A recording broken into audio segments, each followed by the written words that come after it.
Herzlich willkommen zu einer weiteren Folge Lasst uns lesen. Wir machen weiter mit den Heldenliedern. Nibelungenlied für das Teutsche Haus von Emil Eggermann. Wir haben aufgehört beim 10. Abenteuer und machen jetzt weiter mit den 11. und den 12. Abenteuer. Genau, hier haben wir es schon. Ja, weg. So. So, und das 11. Abenteuer heißt, wie Siegfried und Kriemhild nach Niederland fuhren. Die edlen Gäste waren nun in die Heimat fort, da ließ auch Siegfried künden den Seinen all das Wort. Wir wollen jetzt uns rüsten zur Fahrt nach Niederland, lieb war es Frau Kriemhilden, als dies ihr ward bekannt. Sie sprach zu ihrem Manne, wann reisen wir, sag an, ehe wir von dannen ziehen, wird eines noch getan, es müssen mit mir teilen die Brüder unser Land. Leid war's dem edlen Siegfried, dass er sie so erfand. Die Fürsten zu ihm gingen und sprachen alle drei, lasst künden euch, Herr Siegfried, dass immer da euch sei, in Treuen unsere Hilfe, bereit bis in den Tod. Er neigte sich den Herren, da man so wohl ihm bot. Wir wollen mit euch teilen, sprach Geiselher das Kind, die Lande und die Burgen, die unser eigen sind. So viel die weitern Reiche rings um uns untertan, sollt ihr dran mit Kriemhilden das volle Teil empfahen. Zu den Burgundenfürsten sprach Siegmunds Sohn allda, als er der guten Willen bei allen dreien sah. Gott lasse eure Erbe euch stets gesegnet sein, das Land mitsamt den Leuten, es kann die Fraue mein, des Teiles wohl entraten, das sie uns geben wollt, trägt sie bei mir die Krone, so hat sie Gut und Gold. So viel, dass sie wohl reicher als irgendjemand ist, drum dank ich euch und bleib euch zu Dienst zu jeder Frist. Da sprach Kriemhild die Karge, willst du das Erbe nicht? Auf die Burgundendegen leist nimmer ich Verzicht. Du kannst mit Ehren führen, du in das Niederland, drum soll die mit mir teilen, auch meine Brüder Hand. Da sprach der König Gernot, nimm wen du willst mit dir, du findest viele willig zur Reisefahrt allhier. Aus 30-100 Recken erwähle 1000 Mann, zu deinem Heimgesinde Kriemhilde stracks begann, nach Hagen hinzusenden und nach Herrn Ortewein, ob sie und ihre Freunde zu Dienst ihr wollten sein.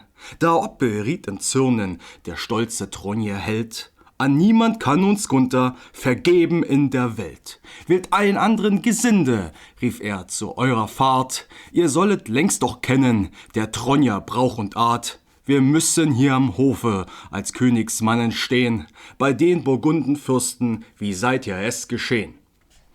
Da ließ sie es bewenden und macht sich so bereit. Der Mägdlein 32 nahm sie sich zum Geleit, von ihrem Ingesinde dazu 500 Mann.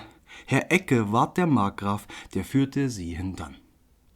Es gaben nun dem Paare die treuen Freunde auch noch weithin das Geleite, wie stets es ja Gebrauch, nach Herberge sorgten sie allenwärts im Land, und Boten wurden schnelle zu Siegemund gesandt. Die taten ihm zu wissen und der Frau Siegelind, dass Siegfried kommen wolle mit der Frau Ute Kind. Kriemhild die Tugendreiche von Worms an dem Rhein, es konnte keine Botschaft den beiden lieber sein.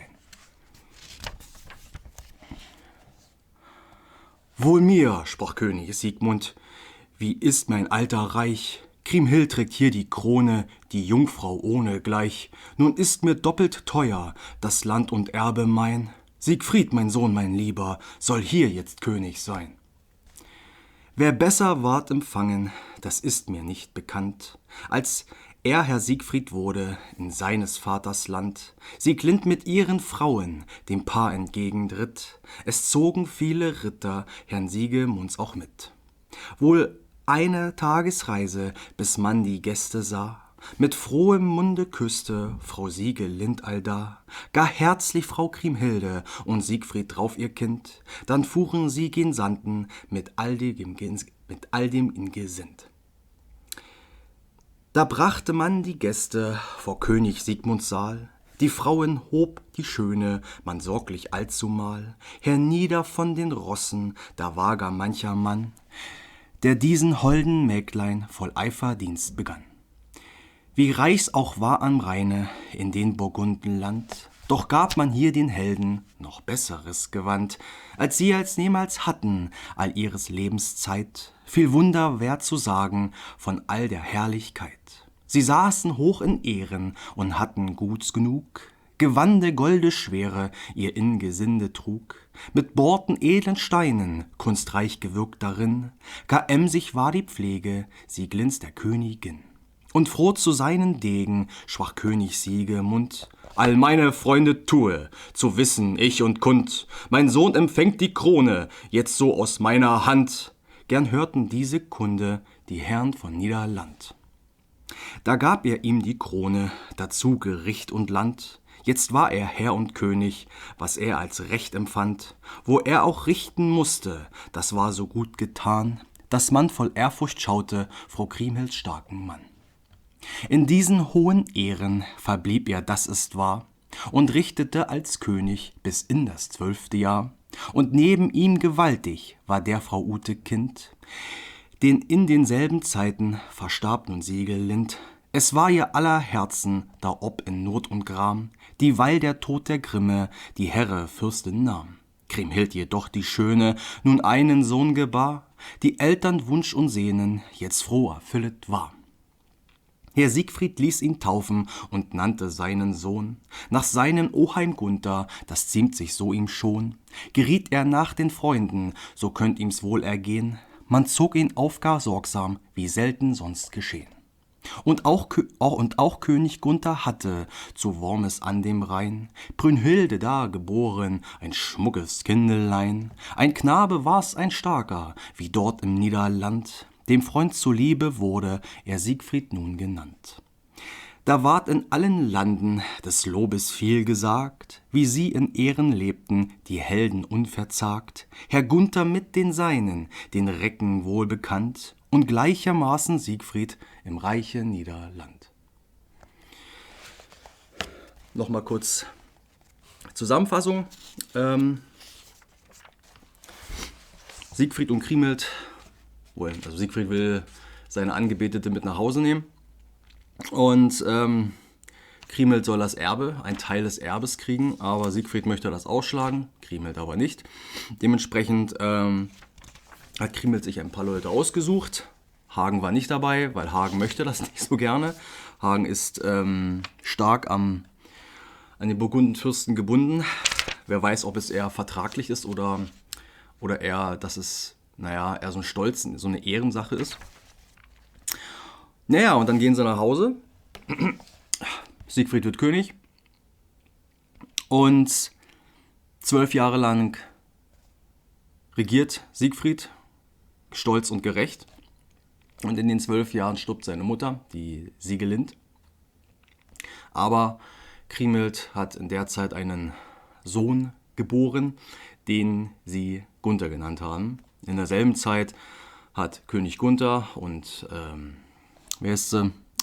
Brünnhild auch einen Sohn bekommen. Und den haben sie Siegfried genannt. Also eigentlich eine schöne Nummer. Gut, dann machen wir weiter mit dem nächsten Abenteuer. 12. Abenteuer. Wie Gunther, Siegfried und Kriemhild wieder nach Worms lud. So lebte König Siegfried in hoher Würdigkeit. Er ward zusammen Kriemhilden gepriesen weit und breit. Da sprach zu Worms am Rheine einstmals die Königin: Brünnhild, es trägt Kriemhilde doch gar zu stolzen Sinn. Es ist doch unser eigen, Herr Siegfried, ihr Gemahl. Der bot bis heut uns Dienste, noch nicht ein einzig Mal. Sag an mir, König Gunther, kann's denn es nicht geschehen, dass wir die beiden wieder hier in Burgunden sehen?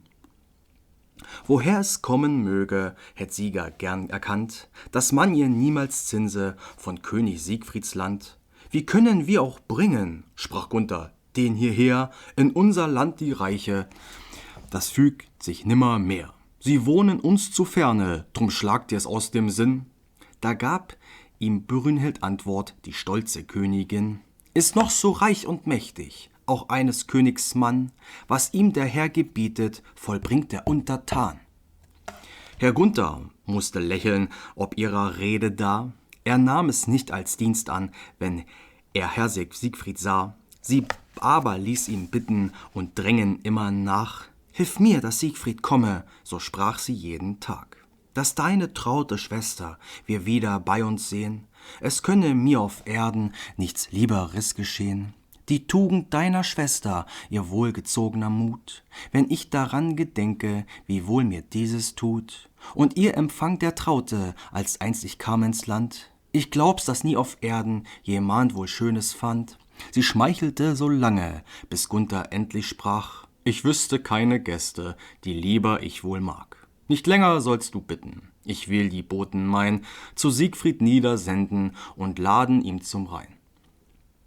Bald waren wohl gerüstet mit Rosse und Gewand der guten Boten 30 zur Fahrt ins Niederland. Der kühne Degen Gere, der Boteführer war, sie kamen in 12 Tagen hinzu dem Königspaar. Herrn Siegfried mit Kriemhilden erhob sich gleich zur Hand, gar freundlich ward empfangen Herr Ger im Niederland. Mit seinen Heergesellen, Kriemhild die Königin, die führte selbst den Degen zu einem Sessel hin und bat ihn dazu, dass er sitze, doch er sprach, lasst uns stehen. Erlaubt uns die Botschaft, ehe wir zum Sessel gehen, und höret nun die Mehre, die uns für euch entbot. Herr Gunther mit Brünnhilden, sie tragen Heimweh Not. Sie möchten gern euch wieder bei den Burgunden sehen und frohes Hofgelage mit euch im Lenz begehen. Sie bitten Frau Kriemhilden, dass sie zum Rheine zieht, mit ihrem Ehegemahle, sobald der Winter flieht. Noch vor der Sonnenwende, da möchte sie euch sehen. Da sprach der starke Siegfried, das wird wohl kaum geschehen. Darauf versetzte Gere, zu Kriemhild hingewandt, von eurer Mutter Ute seid ihr gar sehr gemahnt, und auch von euren Brüdern, dass ihr es nicht versagt, dass ihr so fern seid, haben sie alle mir gesagt. Herrn Ger war Kriemhilds Vetter, Siegfried ihn sitzen hieß, ihm und der Boten Becher mit Wein erreichen ließ. Jetzt kam auch König Siegmund, als der die Boten sah, zu den Burgunden Recken, gar freundlich sprach er da. Willkommen seid ihr Recken, aus König Gunthers Bann. Seitdem Kriemhild zum Weibe mein lieber Sohn gewann, hätt ich euch gerne öfter, grad hier bei uns gesehen, sofern ihr uns in Treuen wollt Freundschaft zugestehen. Wenn Siegfried mit der Gattin und euch ihr Degen wehrt, zu Gunther nach dem Rheine zum Hofgelage fährt, so will ich mit ihm reiten, wenn ich mir's nicht versag. Wir führen 1000 Degen nach Wormes unverzagt. Wenn ihr wollt mit uns reiten, herzliebster Vater mein, sprach fröhlich dazu Siegfried, so sag ich auch nicht nein. Von heut an in 12 Tagen reit ich aus unserem Land. Gar reiche Gabe schenkt er an Spangen und Gewand den Boten aus Burgunden und bat die Recken gut, dieweil ihm zur Reise erstanden sei der Mut, dass seinen Frauenbrüder, sie künden an dem Rhein, er werde gern zu Gäste beim Hofgelage sein. Nun eilten stracks die Degen zum Heimatland zurück, es kündete Herr Gere die Botschaft voller Glück, Herr Gunther und den Seinen zu Worms im Königssaal, dass Kriemhild kommen werde, samt ihrem Ehegemahl. Auch zeigten sie voll Rühmes den reichen Boten Sold, den Siegfried ihnen reichte, den Kleider und das Gold. Sie ließen Gunthers Mannen die vielen Gaben sehen, da musste man Herrn Siegfried wohl milde zugestehen.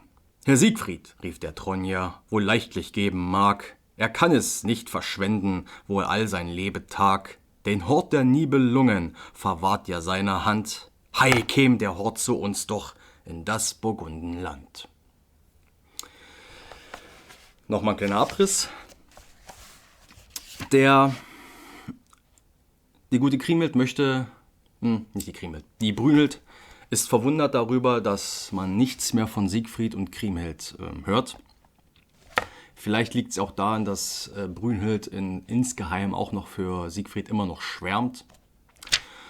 Und naja, sie hat sich gewundert, warum er weil sie ja vorgegeben haben, der Gunther und der Siegfried, dass Siegfried ihm untertan ist, warum er denn nicht mal vorbeikommt, beziehungsweise die Zinsen bezahlt. Ne? Die geht ja davon aus, dass ein Teil des Landes, den Siegfried bei sich trägt, dass das von Gunther ihm gegeben wurde, wie es ja nun mal üblich ist. Ne?